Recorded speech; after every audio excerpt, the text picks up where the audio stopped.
Presque un internaute sur deux achète au moins une fois par mois. La livraison est donc un enjeu crucial pour les e-commerçants. Mais quels sont les modes de livraison, les stratégies, prix à adopter, comment faire de la livraison plus responsable ou encore comment challenger son transporteur? Avec mon invité du jour, Audrey, nous allons vous dévoiler 5 conseils sur la livraison et l'e-commerce pour 2025. Salut, je m'appelle Benjamin, je suis le CEO de l'agence de publicité Social Desk. Mon métier, c'est de développer la croissance des entreprises avec notre équipe d'experts à travers la gestion des campagnes Facebook Ads, Google Ads et autres plateformes Social Ads. On accompagne des entreprises avec des objectifs e-commerce ou de génération de leads. Pour un call de découverte, le lien est en description de cette vidéo. J'ai le plaisir d'accueillir Audrey Govou, responsable des partenariats et projets e-commerce chez DPD France, une entreprise que tu connais bien puisque tu fêteras bientôt tes 10 ans. DPD est l'un des acteurs majeurs de la livraison de colis en France.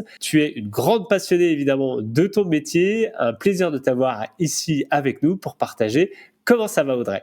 Eh bien, écoute, ça va très bien. Merci beaucoup pour l'invitation. Je suis ravie. Alors, effectivement, bientôt 10 ans. Ça passe tellement vite. Mais voilà, on va parler de deux sujets qui me passionnent, le transport et le e-commerce. Donc là, il va falloir juste couper à un moment donné, sinon on va pouvoir en parler pendant des heures. Alors oui, on va essayer de mettre un maximum de valeur dans cette vidéo en peu de temps. Avant de commencer, peut-être, est-ce que tu peux nous présenter un peu plus DPD et ce que tu fais peut-être chez eux directement? Ouais. Alors, DPD France, on fait partie du groupe Géopost. On est donc finalement le transporteur en 100% routier pour les colis de 0 à 30 kilos. Voilà, pour ceux qui ne nous connaissent pas, aussi bien pour les professionnels que pour les particuliers. On va avoir du coup tout un panel de produits pour pouvoir livrer, que ce soit une livraison à domicile ou finalement en relais commerçant. Pour mes fonctions, c'est un titre assez long, je suis responsable des partenariats et des projets e-commerce. Pour simplifier ça, je vais travailler avec tout l'écosystème des e-commerçants qui aujourd'hui finalement ont pas mal d'outils pour pouvoir traiter leurs commandes, pour pouvoir tout simplement suivre leurs colis ou éditer leur étiquette en masse, quels que soient les canaux de vente qu'ils peuvent avoir. Donc moi, je vais faire matcher tous ces éléments-là avec notre système d'étiquetage. Et puis tout ce qui est projet e-commerce, on va dire que je suis la voix de la force de vente sur les projets qu'on lance chez DPD, que ça soit des évolutions de produits, comme par exemple le lieu sûr qu'on a mis en évolution l'année dernière, ou la livraison en relais export qu'on a ouvert sur ce début d'année. Et voilà, je vais essayer d'aider sur tous ces projets-là. Ouais, c'est un sujet qui est passionnant, on l'a déjà dit, puis surtout qui est très large, très dynamique, le e-commerce, beaucoup de plugins, beaucoup d'acteurs, beaucoup de choses à voir et à tester, il y a beaucoup de choses évoluent également, donc c'est évidemment passionnant tout ça. Nous, le sujet qui va nous intéresser aujourd'hui pour cette vidéo, c'est surtout finalement 5 conseils que tu aimerais donner pour 2025 pour tout ce qui va être livraison et e-commerce évidemment. Donc on va rentrer directement dans le vif du sujet si tu le veux bien, avec finalement un premier conseil que tu nous as transmis, qui était un sujet hyper important pour les marques e-commerce, c'est quelles sont les différentes propositions de livraison possibles qu'on peut proposer sur un site e-commerce. Et on le sait par plusieurs études que de proposer plusieurs choix de livraison, c'est une manière de mieux convertir aussi le client sur votre site internet. Première question, premier conseil plutôt, les différentes propositions de livraison possibles pour un site e-commerce. Ouais. Alors, ce qu'on sait, c'est que ce moment-là du choix du transport, c'est 70% de taux d'abandon. Donc déjà, on sait que là, c'est vraiment essentiel. Pas toujours pour les raisons de transport, mais en tout cas, c'est à ce moment-là qu'on passe le cap de la page paiement. Donc on est assez important à ce niveau-là. Il y a plusieurs modalités de livraison et j'aime bien imager ces modalités-là. On a la livraison à domicile, c'est vraiment la chose la plus classique, mais en fonction de la typologie des produits qu'on peut avoir, il faut rendre ça aussi en perspective, c'est-à-dire que si on a des colis qui peuvent rentrer en boîte aux lettres parce que panier moyen très faible, parfait. Mais si j'ai des produits un peu onéreux, je veux quand même m'assurer que le destinataire soit bien présent pour livrer contre signature et avoir cette garantie-là. Donc ça, c'est la plus connue, c'est la plus plébiscitée d'ailleurs. Là, on le voit sur le baromètre e-shopper de Géopost, que voilà, chaque année, c'est toujours la livraison à domicile en priorité. Après, on a la livraison en relais commerçant qui a vraiment sur ces dernières années bien explosé pour plusieurs raisons. Même si on a démocratisé le télétravail, ben là, techniquement, j'ai pas très envie de recevoir un colis. Je suis en train de te parler, voilà, j'ai des réunions. Donc finalement, le télétravail me permet pas non plus de recevoir à domicile autant que je le voudrais de manière, on va dire, sans être dérangée. Donc automatiquement, la livraison en relais est bénéfique puisque là, c'est moi qui vais choisir de quand est-ce que je vais récupérer mon colis. Donc on sent qu'il y a quelque chose de vraiment de l'ordre de la simplicité dans l'exécution de la récupération du colis, que ça soit en relais commerçant physique ou en consigne. Et la consigne, ça va permettre aussi de pouvoir faciliter encore plus. Hein, c'est 24/24, 7/7. Donc là, il y a pas de problème. Et puis il y a aussi des options telles que la livraison sur le lieu de travail. Finalement, on détourne une livraison B2B pour du B2C où moi, je peux dans mon entreprise et on a énormément de TPE, PME, hein, donc on peut tout à fait recevoir notre colis directement en entreprise et être garanti finalement de la réception puisqu'il y a quelqu'un soit à l'accueil ou je suis à disposition. Donc il y a ces modalités-là qui vont pouvoir évoluer dans un site e-commerce en fonction des produits et finalement le fait de proposer toutes ces solutions-là peuvent répondre à un moment T au même client. C'est-à-dire que je vais prendre l'exemple assez basique d'une cliente qui est très fidèle sur votre site, parfois elle va avoir l'usage de commander une livraison à domicile parce qu'elle sait qu'elle est en vacances, parce que voilà votre e-acheteuse pour le moment est disponible. Et puis finalement la commande d'après, elle va changer d'avis et elle va dire non là je vais plutôt prendre le relais qui est à côté de l'école de mes enfants parce que ça sera plus simple d'y aller sur mon trajet ou alors sur le lieu de travail. Donc l'idée c'est surtout de toujours proposer plusieurs solutions parce que en fonction du contexte de votre e-shopper, le destinataire va avoir besoin de telle ou telle chose. Et j'ai pu voir sur des sites qui sont maintenant même majeurs dans le e-commerce une reprise de livraison, c'est-à-dire que une fois elle a choisi le domicile et puis du coup je l'oblige automatiquement à reprendre le même modalité de livraison. Ça, par exemple, c'est pas des choses à faire puisque en fonction de la temporalité de votre client, il va avoir besoin d'autres choses. Donc, laissez toujours bien le choix. Ne prenez pas en historique quelque chose de figé parce que ça peut bouger et en fonction du moment, le besoin va être différent. Si par exemple, je veux faire un cadeau à mon mari, c'était la Saint-Valentin il y a pas si longtemps, j'ai peut-être pas envie que ça soit lui qui le reçoive parce qu'il est en télétravail, je vais peut-être faire ça discrètement ou l'inverse, le mari qui commande et qui s'assure que madame ou monsieur est présent et donc on va pouvoir réceptionner son colis de manière sûre et garantie s'il y a besoin d'une contre-signature par exemple. Donc voilà, l'objectif c'est surtout de proposer plusieurs modes, ça c'est vraiment impératif pour votre site, mais surtout de continuer à nourrir ces modes-là en se disant « Ok, j'ai pas envie de surcharger cette page-là de finalement propositions et peut-être d'avoir des options qui sont évolutives. » Je vais parler de la livraison à domicile, par exemple. C'est la livraison la plus simple. On sélectionne ce mode-là, le colis est envoyé et finalement, j'ai besoin de changer de modalité. Et le fait de pouvoir activer une sous-catégorie d'options dans ce mode de livraison, c'est aussi important parce que du coup, le destinataire va dire « Ok, je veux recevoir à domicile et j'habite en campagne, je veux que ça soit finalement pas vraiment en ma présence, mais par exemple en safe place. » Donc, je vais choisir livraison à domicile sous-catégorie safe place, livraison lieu sûr. Ça, c'est quelque chose qui est possible. Donc, voilà, il faut finalement minimiser le nombre d'options, mais maximiser la possibilité pour les destinataires de changer d'avis. Et ça, on le voit quand même pas mal. C'est quasiment, on va dire 20% des destinataires qui choisissent une livraison à domicile et qui changent d'avis. Pour d'autres modalités, soit un autre jour, parce que finalement on livre trop vite, soit finalement qui reviennent sur une livraison en relais parce que les jours se suivent et ne se ressemblent pas, soit pour d'autres catégories de livraison, comme la livraison en lieu sûr, qui permettent de pouvoir récupérer son colis chez soi sans être chez soi. Nous on fait de la livraison contre signature, mais ce qui est important, c'est vraiment que le site marchand propose plusieurs modalités, mais pas une liste de courses non plus, et que dans ces modalités-là, il y ait la possibilité de pouvoir changer d'avis si jamais, quoi. Et ça, c'est hyper important parce que décisif, 70%, on sait que s'il n'y a pas le bon mode, compliqué. Et j'avais une question en t'écoutant parler. Si par exemple, alors je sais pas si c'est une option qui existe. Honnêtement, je lance le pavé. Si je suis pas à la maison, est-ce que je pourrais, par défaut, programmer l'option 1 qui est me livrer à domicile et si je suis pas à domicile, le livrer au point relais le plus proche de chez moi automatiquement, en fait, sans forcément que j'ai besoin de lui dire de reprogrammer ça dans un point relais et que finalement, bah voilà, j'étais pas chez moi, le livreur va pas repasser chez moi forcément dans l'heure, mais il va aller directement le déposer dans le point relais pour que, quand même que je puisse le récupérer dans la journée. Ça, c'est Ouais. des options qui sont possibles? Oui, alors c'est des options qui sont possibles et qui sont activables en tout cas à l'expéditeur. C'est lui qui va décider de pouvoir le faire parce qu'il faut que le colis puisse rentrer dans les conditions d'un relais hein, en termes de poids et de dimension. Voilà, c'est un store de 2 mètres, ben, c'est que à domicile et pas forcément point relais. D'ailleurs en relais commerçant plutôt. Mais oui, ça, c'est quelque chose qui est possible et une fois que c'est fait, ben voilà, le chauffeur va se présenter, tu es absent et il va avoir directement la possibilité sur son scanner de pouvoir livrer dans le point relais le plus proche de chez toi. L'objectif, c'est pas de faire des kilomètres.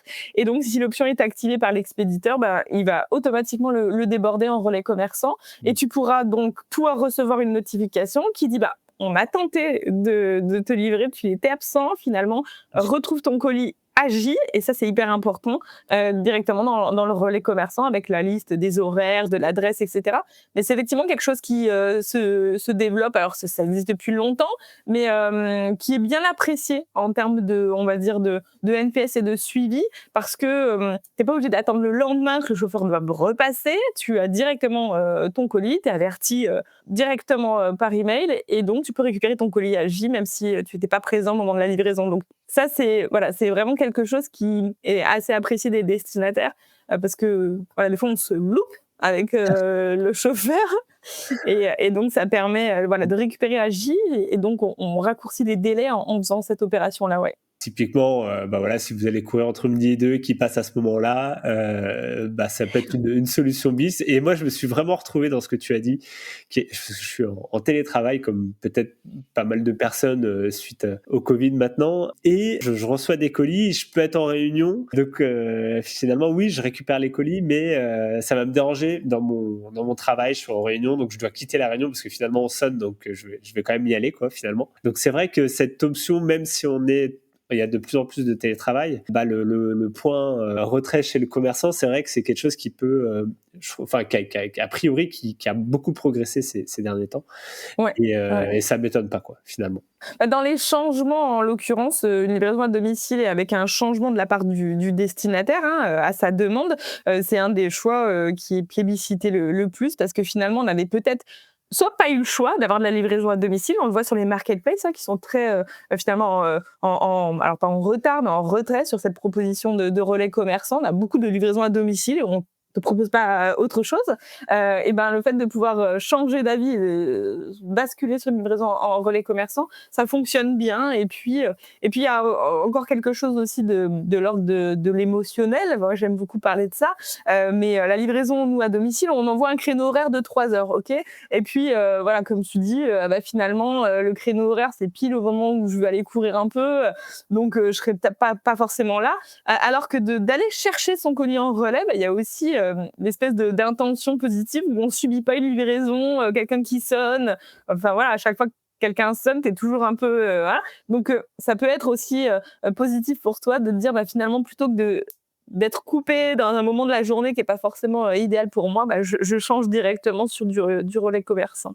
En tout cas, ce qu'il faut retenir de ce premier conseil, c'est de donner le choix à notre client et c'est lui qui, en fonction de sa situation, prendra sa méthode de livraison, finalement. Ouais, et en fonction du contexte qu'il a à commander et ça peut évoluer, même si ça fait 10 fois qu'il commande à domicile, peut-être que la 11e, ça sera une livraison sur son lieu de travail et donc voilà. Complètement. Très bien pour ce premier conseil. Sur le deuxième conseil qu'on a dans cette vidéo, c'est finalement quelle stratégie on peut adopter face à tout ça. Quels sont tes conseils de pro, Audrey? Alors là, on parle plutôt de stratégie tarifaire ou de présentation. Qu'est-ce qui fait que le client va pouvoir justement valider cette option-là? On voit qu'assez souvent, alors je vais parler du marché français, on est des Gaulois, hein, donc on aime beaucoup ça. Les frais de port, on n'aime pas ça. C'est-à-dire que quand le géant américain nous a fait croire que les frais de transport étaient gratuits, alors on a tout de suite plongé dedans, et quand on fait des études entre un prix de vente plus des frais de port et un prix de vente incluant le frais de port, c'est-à-dire que les deux sont vraiment au même montant, et en fait on en vend plus quand c'est inclus dans le tarif. Voilà. Donc ça, c'est à prendre en compte, et c'est hyper important de bien connaître son marché, et donc de pouvoir aussi évaluer ce qui se fait dans dans mon marché. Mes concurrents, qu'est-ce qu'ils proposent, comment ils le proposent. Donc il y a plusieurs astuces, comme vous le savez, les transporteurs facturent toujours. Donc il n'y a jamais rien d'offert, mais la stratégie, c'est finalement d'adopter soit un franco de port qui vous permet d'assurer finalement cette transition entre le inclus et le présentable, hein, au niveau des frais. Et donc ce franco de port, il faut l'étudier au cas par cas, pas uniquement avec le marché, ils peuvent être tous en très gros déficit sur certains sujets, donc il faut vraiment que vous calculiez en fonction de vous, de la typologie de vos colis, de votre panier moyen. Donc, il y a des calculs qui sont accessibles pour pouvoir bien calculer ça en fonction du poids de vos colis. Donc ça, c'est très important, et surtout, il y a cette notion de offert gratuit. Alors, moi, j'aime beaucoup dire qu'il faut en parler. Le mot offert, c'est un geste commercial. Et c'est vraiment, ça a un impact au niveau du service client derrière quand il y a des réclamations ou ce genre de choses. Les francos de port ou les frais de port offerts, ça, c'est votre entreprise qui met des conditions commerciales au service du destinataire. Quand on parle de frais de port gratuits, eh ben, ce qui est gratuit n'a pas de valeur. Donc, automatiquement, on va avoir aussi plus de répercussions si d'aventure il doit y avoir une réclamation. C'était gratuit, donc ça valait rien. Qu'est-ce que vous faites en plus? Donc ça, voilà. Du coup, vaut mieux dire offert plutôt que gratuit finalement. Alors effectivement, dans les faits, il vaut mieux présenter quelque chose d'offert. Au niveau des algorithmes, et on sait que voilà, sur un site, il faut écrire un peu de tout. Je préconise pas de mettre offert sur tout, c'est-à-dire les CGV, les conditions de livraison, le bandeau haut, voilà. N'écrire que offert est quand même aussi un peu bloquant, donc il faut de temps en temps glisser un frais de port gratuit, mais en front, au moment du choix du transport et aussi sur votre bandeau haut, c'est important de pouvoir préciser franco de port offert à partir d'une certaine somme, par exemple. Mais après, voilà, glisser un petit gratuit dans vos CGV, comme ça, ça fonctionne aussi bien sur cet aspect-là. Mais effectivement, il y a quand même une sensibilité entre quelque chose qu'on offre et quelque chose qui est gratuit. Et donc, il faut quand même valoriser l'effort financier que vous faites en incluant les frais de transport. Après, il faut aussi bien réfléchir à la tarification que vous avez avec votre transporteur. Et c'est pour ça qu'on a mis un gros focus au niveau des transporteurs il y a quelques années que ça, sur le poids volumétrique, hein, parce que automatiquement, Oui. voilà, vous pouvez avoir des choses qui sont très lourdes et qui sont toutes petites en taille, mais finalement l'inverse, hein, voilà, la culture du vide du colis est à bannir, donc il faut bien calculer ça. Et puis, vous pouvez aussi, et on le voit de temps en temps sur certains sites qui ont des différence de produits assez extrême, d'un tout petit colis, enfin d'un tout petit produit à vraiment quelque chose avec des dimensions énormes. Et ben là, c'est compliqué de faire un prix moyen, enfin du transport, parce que voilà, la structure est complexe. Donc on peut aussi avoir des prix évolutifs en fonction des produits sélectionnés. Alors là, il faut déjà c'est le Pokémon évolué du site, ça. Mais voilà, il faut pouvoir vraiment industrialiser la taille des colis en fonction des produits qui sont sélectionnés. Donc il y a des très bons outils qui arrivent à le faire maintenant et qui permettent de dire, bah, ok, voilà, si toi tu as acheté 3 articles et que ça fait 3 kilos, ben voilà le prix idéal. Mais en revanche, si vous avez commandé 18 ou 50 articles, ben voilà, ça va s'adapter en fonction parce que on facture au poids, et donc il peut y avoir aussi une stratégie de tarification adaptative en fonction du volume, du poids, du montant de la commande aussi. Et ça, c'est aussi important de l'intégrer. Voilà, donc si je devais résumer un peu dans l'ordre, voilà, une stratégie de frais de port offerts ou gratuits, c'est-à-dire qu'on inclut directement dans les produits une partie qui sert à financer le transport, un franc code port à partir d'un certain montant de commande. Après, vous pouvez avoir une tarification fixe de livraison, hein, ça j'en ai pas parlé, mais on a VP qui le fait depuis des années et des années, hein, même tarif, quelles que soient les commandes que vous allez avoir. Et puis les tarifs adaptatifs en fonction, voilà, justement de la taille de la commande, de la taille des produits qui sont sélectionnés. Donc voilà, la stratégie, il n'y en a pas qu'une à adopter. Elle peut d'ailleurs être différente en fonction de qui vient sur votre site. Si ça fait, c'est la première fois que cet IP se connecte et qu'on est sur un premier client, peut-être je vais avoir des offres différentes. Et puis, si c'est quelqu'un de régulier, on peut aussi avoir une stratégie de fidélisation par ce biais-là aussi, en le précisant. Voilà, vous êtes un client très fidèle. On vous offre automatiquement la livraison, quel que soit le montant, ou peu importe. Mais en tout cas, il y a des stratégies. Et je trouve que c'est intéressant de aussi bêta-tester beaucoup pour voir... bah tiens, peut-être qu'à quelques centimes près, tout peut changer. Hein. Oui, ça c'est. Je crois que tu m'en avais parlé un petit peu quand on a préparé cette vidéo. Quelques centimes près, hein, au niveau des à 10 centimes près, 20 centimes près. Alors je sais plus exactement ce que tu m'avais dit, mais ça peut complètement basculer d'un côté ou de l'autre sur l'acte d'achat. Pourtant, on se dit à quelques centimes sur des produits qui en valent peut-être plusieurs dizaines d'euros. Ça n'a pas d'impact, et ici ça peut en avoir un impact, quoi, finalement. Ouais, c'était un site C2C qui avait mené voilà, cette étude sur quelques centaines de milliers de commandes. Donc on avait eu un résultat assez surprenant entre deux relais commerçants à quasiment à l'équivalence en distance. Il y avait moins de 10 centimes d'écart. Et en fait, c'était pas le plus proche qui gagnait, c'était le moins cher qui obtenait la validation. Donc c'est assez surprenant parce que finalement si la personne se déplace en véhicule thermique, les quelques centimes disparaissent. Mais il y a toujours cette stratégie intellectuelle de ne pas aimer payer des frais de port. Dans les études, hein, on le voit, hein, je rebondis Audrey là-dessus, c'est que le coût de la livraison reste l'un des éléments les plus importants sur de l'abandon de panier. Donc, en tout cas, les Français sont très attachés à ça, sur le prix de la livraison, et même à quelques centimes près. C'est ça. Bah, finalement, ça peut déjà avoir un impact, comme tu l'as stipulé. Donc, c'est un gros sujet, le prix, comment le répercuter. Et je suppose, peut-être là, j'ai une dernière question sur ce point-là. Le prix de la livraison peut évoluer en fonction aussi du stade de l'entreprise, hein.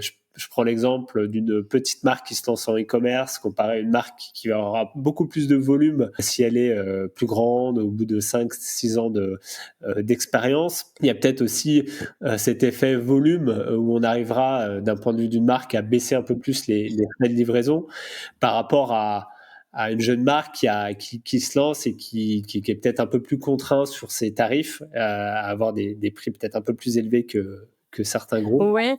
Alors, de ce côté-là?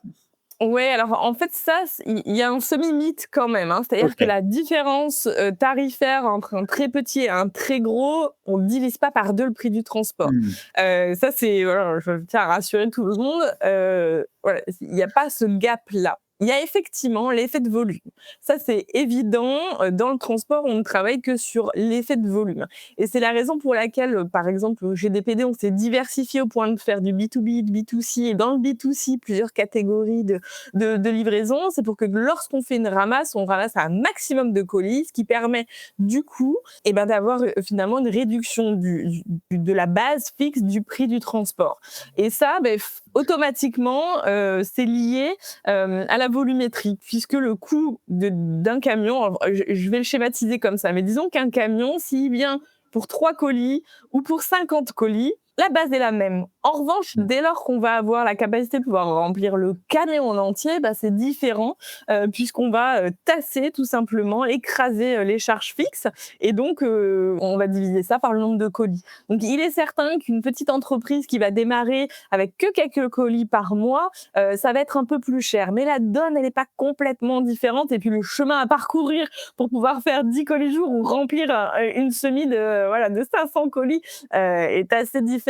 Mais nous on essaye vraiment d'accompagner, et c'est vrai que souvent ce qu'on préconise sur les entreprises qui débutent, c'est de faire confiance à un seul transporteur. Comme ça, voilà, il peut déjà massifier un maximum de ses livraisons si, dès lors qu'il a quelques commandes, il a déjà un transporteur pour le relais commerçant, un autre transporteur pour la livraison à domicile, un autre transporteur pour l'express, un autre transporteur pour ses quelques commandes B2B.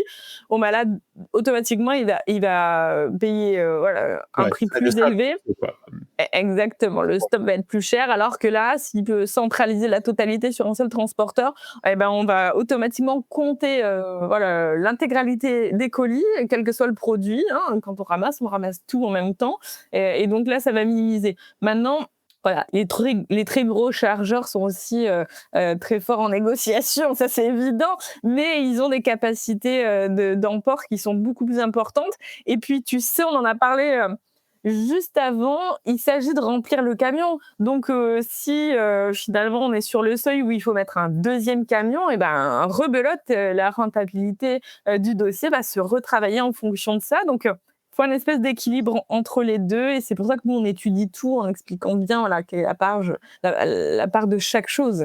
Et puis c'est notre rôle chez Social Desk de faire grossir un maximum les petites marques e-commerce pour que justement qu'il y ait plus de volume et que ça soit plus intéressant au niveau des frais de port. Écoute, on va continuer plutôt sur le conseil numéro 3. Et là, ça va faire un petit peu le lien avec tout ce qu'on s'est dit quand même. Ça va être de parler de la livraison express. Hein. On a toujours envie d'être livré le plus rapidement possible, comme on peut s'en douter. Mais livraison express ou RSE, et si on était rapidement mais plus responsable. Donc j'aimais beaucoup ce conseil, en tout cas Audrey. Voilà, livraison express ou RSE, comment être responsable tout en livrant rapidement, quoi, finalement. Alors l'idée, c'était quand même de parler de RSE parce qu'on a tous une responsabilité dans ce domaine, et je pense que c'est important aussi d'intégrer le fait que la transition RSE des entreprises, alors transition vers un mode de livraison plus doux, ça a un coût qui est pas négligeable. Je pense que vous le voyez en tant que consommateur, j'achète un véhicule thermique ou un véhicule électrique, ça n'a pas le même coût. En revanche, l'impact est quand même bien différent. Et ben nous, c'est multiplié par X milliers de flottes de véhicules. Donc c'est important de pouvoir intégrer que voilà, la transition, elle se fait aussi par des investissements, et qu'il est aussi important de se rendre compte que finalement, et on l'a vu dans des études, hein, je reparle encore du baromètre e-shopper, mais les destinataires sont, on va dire, très vindicatifs, où ils veulent vraiment avoir cette information-là.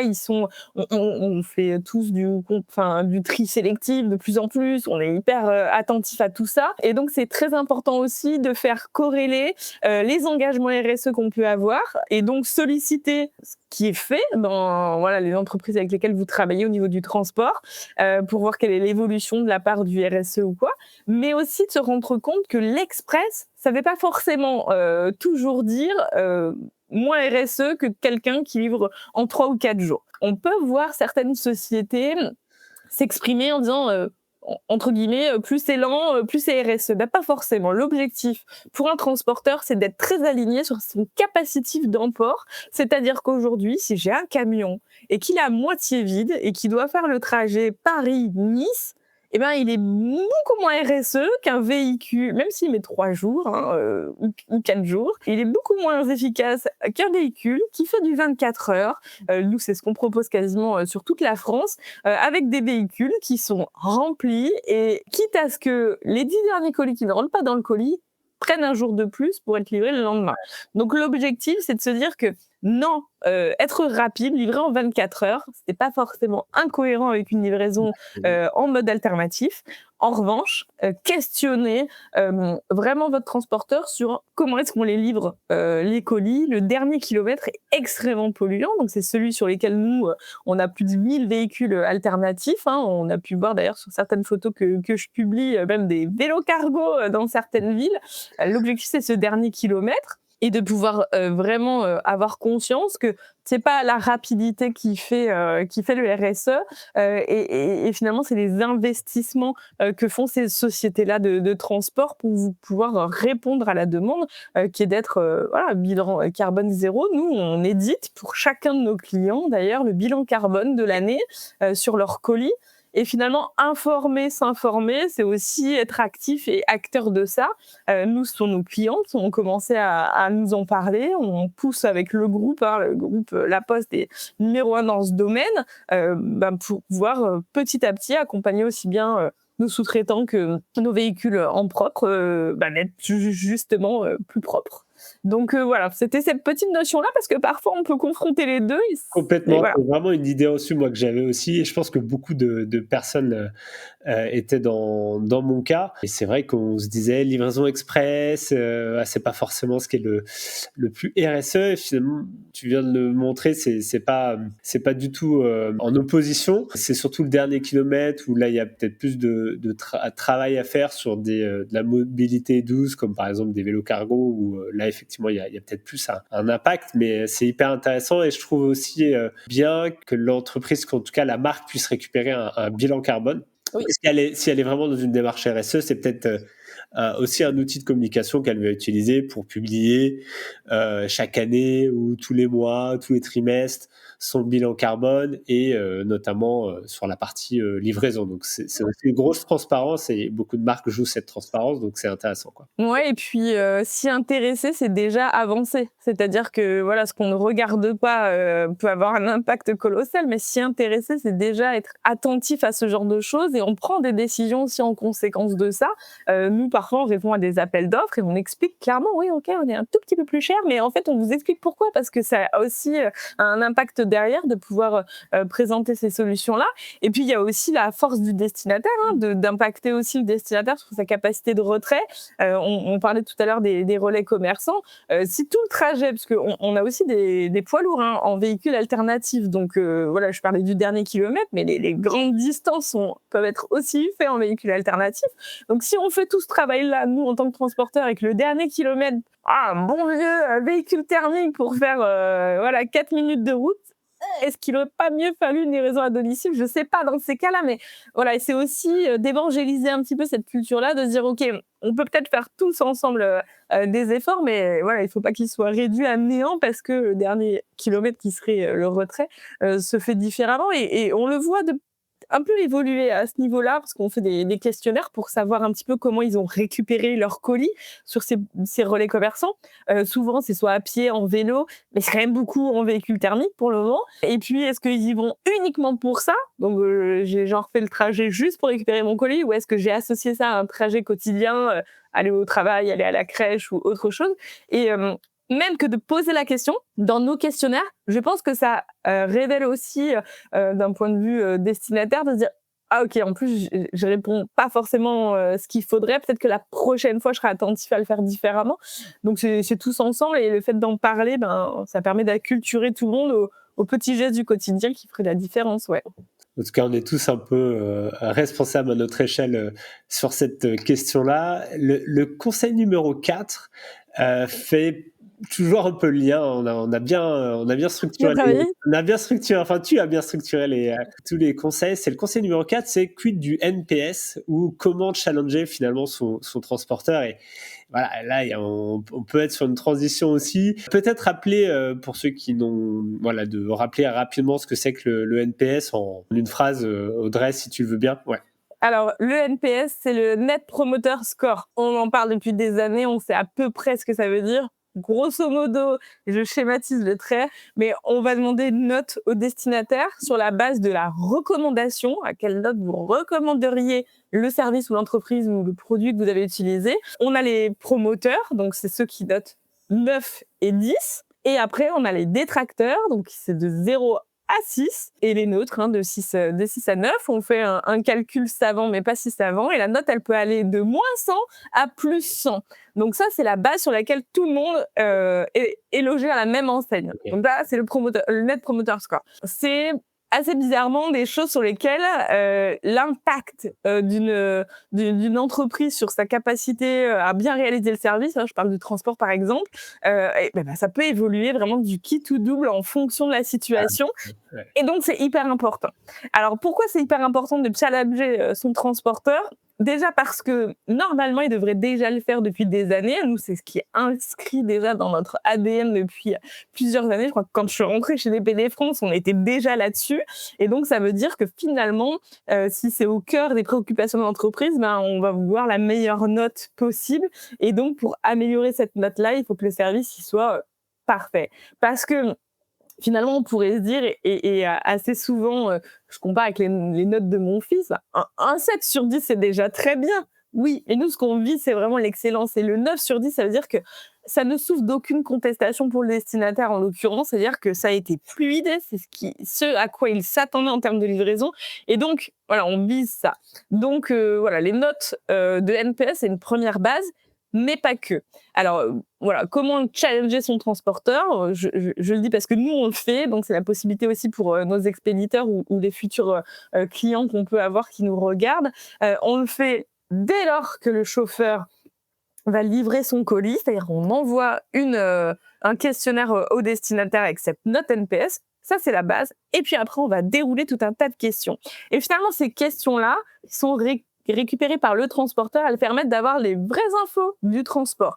Quand un expéditeur va lancer son NPS à lui-même, il va avoir une toute petite section dans le transport. Et puis, parfois, si j'ai pas grand-chose à reprocher au produit ou à l'entreprise ou au prix, je vais peut-être me dire « Ah, c'était pas super ». Alors que quand c'est le transporteur qui pose les questions, on va poser des questions de la vraie. Nous, on va leur demander si le camion, il était propre, si le chauffeur, il a été agréable et poli. Vraiment les choses qui vont faire que l'expérience du service aboutit correctement. Parce que vous pouvez mettre une note de 9 et finalement, quand on lit après tous les détails, on se dit « Ah, tu vois, qu'est-ce qui compose cette note de 9 ?» Finalement, c'est parce que le chauffeur était super poli, peut-être même qu'il était en retard, tu vois, mais il a appelé juste avant pour prévenir. Et donc, challenger son transporteur, c'est aussi, comme pour le RSE, voir comment il s'est structuré au niveau de l'entreprise. Nous, à chaque verbatim très négatif ou voire virulent, le chef d'agence va convoquer le chauffeur non pas la semaine d'après, puisqu'il en aura livré des centaines de milliers de colis depuis, mais le lendemain même en disant « Ok, sur cette livraison-là, on a eu tel verbatim qui est un peu disgracieux, qu'est-ce qui s'est passé, comment on fait pour améliorer cette situation ?» Et donc, c'est important de pouvoir challenger le NPS, mais pas que, dans ces situations-là. Je te parlais précédemment des 3 questions de comment est-ce que vous vous êtes déplacé pour récupérer votre colis relais commerçant. C'est aussi un engagement de se dire, OK, on a un NPS. Finalement, il y a toute une partie de la livraison que vous avez effectuée parce que vous êtes allé récupérer le colis. Et donc, ça permet aussi de challenger un petit peu tout ça. Donc, moi, je vous invite vraiment à, OK, questionner sur le NPS, qui est une note globale. Nous, par exemple, en livraison prédicte à domicile, on est à 66. Donc, pour un transporteur, c'est un peu comme les assureurs. Hein. Souvent, on met une note quand on n'est pas content. Donc, voilà, 66, c'est déjà hyper bon, quoi. Et puis, derrière, on va dérouler aussi. Tenez, voilà, messieurs le client, on a tout un tas de questions et voilà ce qu'on nous a répondu. Parfois, ça soulève aussi des échanges avec nos clients parce qu'on a des verbatims sur la qualité de l'emballage. Un scotch qui scotche plus à la fin de la livraison ou un carton qui finalement tient pas la route. On peut aussi relever ce genre d'informations et puis revenir à l'expéditeur en disant t'aurais pas changé de fournisseur de scotch récemment et le froid et ça résiste pas. Et parfois on peut aider aussi à ce que assez rapidement parce que une fois que vous expédiez vos colis en tant que e-commerçant, ils partent quoi. Hein, les colis sont partis, sont scotchés. Et puis après, cette remontée d'infos aussi intéressante pour les marques pour optimiser tout ça, quoi. Qu'il y ait un peu de communication et de transparence là-dessus. Mais en fait, ces dernières années, les rendez-vous qu'on peut faire avec nos clients, avant c'était un peu du standard. Combien de colis vous avez livré en 24 heures, en 48 heures, combien de colis ont subi des problématiques dans le transport ou autre. Et puis maintenant, on a finalement aussi tous ces éléments-là qui permettent de nourrir en disant, vous voyez, on a un super bon NPS sur vos colis parce que ça fonctionne bien. On a quelques remontées sur tel et tel type de verbatim. On a constaté aussi ça. Et finalement, c'est à double sens. C'est pas simplement, OK, on a bien livré les 100 colis que vous avez donnés ce jour-là. Non, c'est en plus de les avoir bien livrés, on a eu des bons résultats. Ils ont apprécié telle et telle chose. Et je trouve que ça humanise peut-être un peu cette notion de service, puisque le chauffeur-livreur, c'est un être humain qui fait une prestation de service. Et donc, ça permet aussi de mettre en musique tout ce qui va se passer dans le courant de la vie d'un colis, pas simplement au moment de la remise du colis. Ouais, complètement. Et puis c'est finalement aussi parfois le seul contact humain qu'on va avoir avec la marque ou le transporteur, la Ouais. livraison, enfin le livreur. Et du coup, c'est vrai que c'est un élément important pour la dernière image qu'on a du service finalement. Heureusement, le NPS peut évoluer pour une même Oui. personne, un même client, parce qu'il y a eu peut-être un problème cette fois-ci, mais toutes les autres fois, c'est bien passé parce que justement, ça a été remonté et corrigé en tout cas. Gros élément en tout cas pour les marques là de s'appuyer là-dessus pour challenger leurs transporteurs. Un bon conseil en tout cas ici.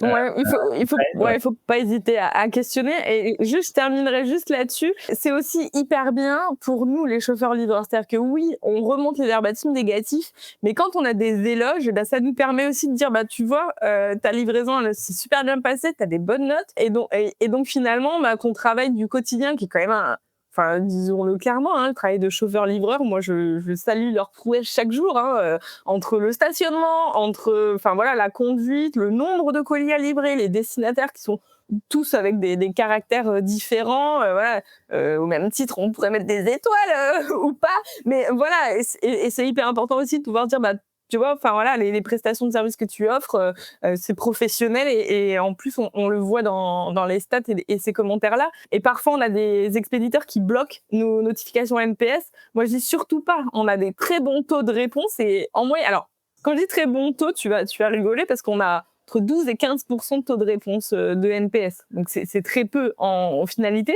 mais c'est vraiment important de se dire que quand les gens prennent le temps de finalement, répondre. c'est pas si mal, ouais. Parce que je Ah me ouais. souviens pas quand est-ce que j'en ai complété un, typiquement, tu vois? Donc je dois faire partie de l'autre Bon, le pourcentage. prochain, tu le feras. Alors après, Oui, on a quand même, voilà, tout un tas de règles qui font qu'on n'abuse pas. C'est-à-dire que, voilà, oui, tu peux quand même recevoir plusieurs colis par semaine. On va pas chaque fois te demander ton avis. Donc, il y a des règles qui font que, justement, on essaie ouais, de bien pas sûr. abuser, que quand vous en recevez un, c'est toujours important de pouvoir faire ce retour-là, parce que nous, c'est nous qu'on essaie de satisfaire. Donc, le prochain que tu recevras.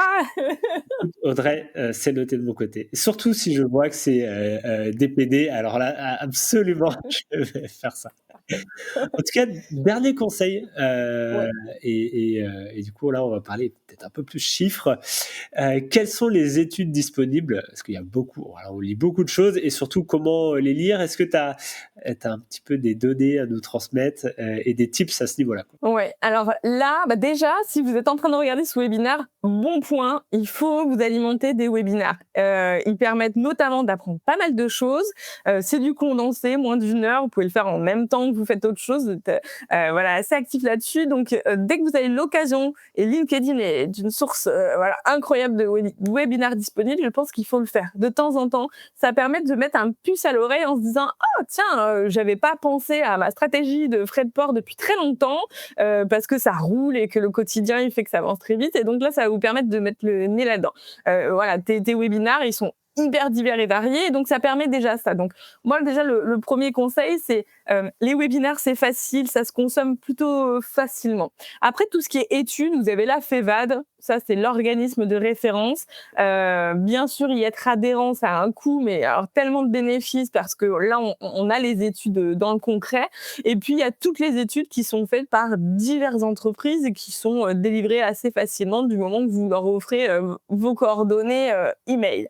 Mais le fait de pouvoir finalement lire ou s'acculturer à tous ces éléments-là, ça permet de s'ajuster à ce qui se passe sur le marché. Et ça, comme tu le disais tout à l'heure, ça évolue. Ça évolue tout le temps, très souvent. Et alors, tout d'un coup, la tendance, elle part d'un autre côté, et alors il faut pouvoir être très réactif dans ce domaine. Mmh. On a 48% des internautes qui achètent au moins une fois par mois. 48%, c'est énorme. C'est-à-dire que la moitié de la population commande une fois par mois. On en a 11%, c'est une fois par semaine. Une fois que j'ai dit ça, que j'ai lu cette étude-là, je me dis, mais finalement, donc ça c'est la FEVAD qui nous a fourni ces éléments-là, OK, quel est le potentiel que moi je peux avoir en tant qu'expert dans mon domaine, dans le produit que je vends, dans les différents canaux de vente que je peux proposer? Est-ce que je suis certain de pouvoir toucher autant? Et finalement, le potentiel est quand même assez incroyable, quoi. Et donc, tous ces baromètres-là, toutes ces études-là, elles permettent aussi de se mettre en perspective. On a, alors j'ai repris de pouvoir alimenter quelques études. Mais on a, par exemple, 4 216 € dépensés en ligne par an, par client, avec une moyenne, en moyenne, un achat par semaine. Ça veut dire que Ouais, le potentiel, enfin 4 200 €, est-ce que tu te rends compte que tu je pensais pas dépenses que en c'était autant. moyenne? Ouais. Et ouais. Et donc, ces études-là, elles permettent, moi, je trouve, de nous pousser en tant qu'entrepreneurs. Vous êtes tous des entrepreneurs. Le quotidien, il est chargé de tout un tas de choses. On a souvent des routines qui font que chaque jour, on fait la même chose. Le fait de lire ou de participer à des webinaires, ça vous extrait de votre routine. Et là, vous pouvez focuser sur des nouvelles idées, des nouvelles opérations, sur des nouvelles propositions de services ou de produits ou de forces de canaux de vente différents. Et le fait d'y participer de temps en temps, alors je dis pas de devenir un expert de tous les webinaires, mais ça permet déjà de faire bouger les choses et de faire changer certaines choses. Moi, j'ai beaucoup de clients qui se disent ah mais tiens alors on fait un baromètre e-shopper avec Géopost et j'invite d'ailleurs tous ceux qui sont connectés là, je pourrais leur fournir ce baromètre-là. Il permet de pointer quelques petits éléments. Ok, en fait, finalement, est-ce que ouvrir le relais à l'export, ça fait sens? Bah oui, parce qu'en fait, je constate que j'ai beaucoup de Belges sur mon site, que j'ai beaucoup d'Italiens, que voilà, en fonction des produits, beaucoup de personnes. Peut-être que c'est une solution. Et comment est-ce qu'ils fonctionnent eux à l'export? Est-ce que les Belges réceptionnent leurs colis de la même manière que les Français? Pas du tout. Je vous réponds tout de suite. Ou les Polonais encore moins. Et donc, ça permet finalement de s'ajuster sans forcément prendre des consultants qui vont venir. Au moins, vous avez une vision claire de où est-ce que je pourrais aller parce que les études nous prouvent que ça fait sens ou plus et comment est-ce que je peux le faire. Donc moi, voilà, je vous invite. Alors là, Fevan numéro 1, numéro 2, tes webinaires qui sont hyper larges, c'est avec des gens différents. Et puis après, vous avez plein de médias qui sont hyper intéressants. Je fais d'ailleurs un petit coup de pub à Nicolas de e-commerce Nation qu'on a reçu aussi sur cette chaîne YouTube.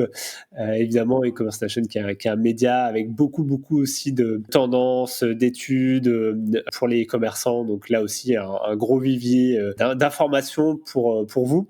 Mais en tout cas, c'est vrai il faut s'informer.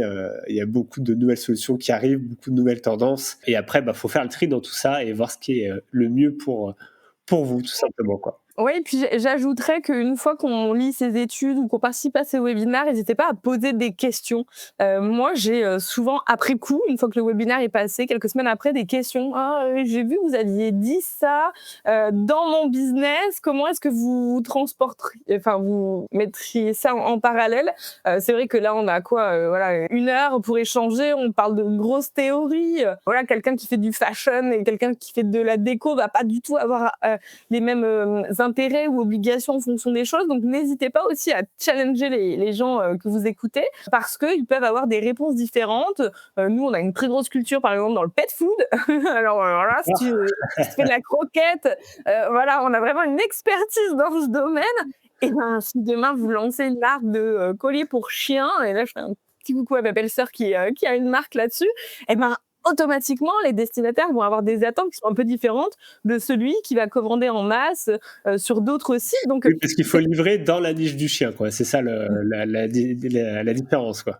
Alors, pas les croquettes, faut éviter. Mais après, l'objectif aussi pour vous, c'est de toujours se rendre compte que tout ce qu'on se dit, c'est des généralités. Parce qu'on est obligé, ou alors sinon il faut vraiment segmenter, il y a tellement de segments que c'est compliqué. Mais les études, elles peuvent aussi s'adapter à votre typologie de produit.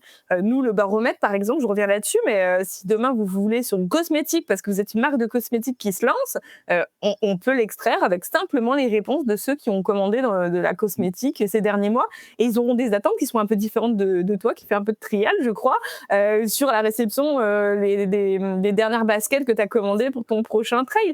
Et ça, c'est quand même une notion importante parce que on parle souvent de personnaliser l'expérience des destinataires, l'expérience client.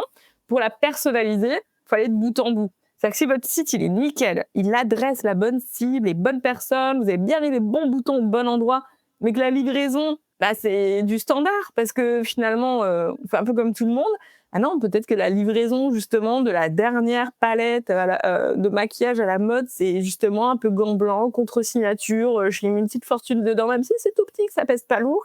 Bah ça, c'est le jusqu'au boutisme de l'expérience client, c'est de se dire que finalement, on a proposé quelque chose qui correspond à l'acte d'achat des destinataires. Et même si tu vois, tu disais 4 200 €, c'est énorme. Eh oui, mais 4 200 € de quoi? D'une multitude de produits, et ça, c'est hyper important. Complètement et justement si, on veut suivre un petit peu ces, baromètres, on pourra rajouter des liens, tu me les enverras, Oui. en vrai évidemment et on pourra mettre ça en description pour que les personnes puissent correctement suivre tout ce qu'on vient de se dire.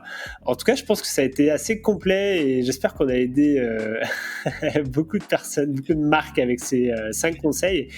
Pour aller plus loin, merci beaucoup du coup, Audrey. Pour aller plus loin, comment on fait pour, voilà, discuter avec toi? Si on a des questions justement aussi, on veut s'intéresser un peu plus aux services que, propose, DPD tout simplement. Via LinkedIn, voilà, comment on peut rentrer en contact avec toi? Alors, sur LinkedIn, je suis assez active, donc n'hésitez pas à commenter mes posts en posant des questions, ça permettra d'alimenter le débat déjà, mais sinon, en messagerie, je suis complètement disponible. Après, voilà, si vous voulez devenir client, vous avez le classique devenir client sur notre site internet, mais passez par moi, ça nous permettra aussi d'échanger, de construire ensemble, hein. Dans l'introduction de mon intitulé de poste, il y a projet e-commerce. C'est aussi grâce à mes échanges avec tous les partenaires clients que on arrive à faire évoluer les produits. Donc voilà, moi, il faut surtout pas hésiter à me poser des questions sur LinkedIn. J'y réponds très rapidement. Et puis, si ça mérite d'aller plus loin dans les échanges, on fixe des rendez-vous. Il y a des salons. Moi, je fais beaucoup de salons. En tout cas, je me balade très souvent justement pour m'alimenter de tout un tas de nouveautés ou de tendances. Donc voilà, si c'est pas sur LinkedIn, ça peut être en vrai, dans la vraie vie. Donc voilà, n'hésitez pas. On rajoutera de toute façon ces liens-là. En tout cas, je voudrais te remercier Audrey. J'ai appris beaucoup de choses moi aussi, étant en contact avec les commerçants au quotidien. C'est toujours intéressant pour moi également. J'espère qu'on se reverra bientôt pour une prochaine vidéo. En tout cas, voilà, je te dis à très bientôt et merci à tout le monde. Salut. Merci à toi de proposer ce contenu-là. C'est hyper important pour tout le monde du coup. C'est Merci. gentil, j'espère que ça aide. À très bientôt.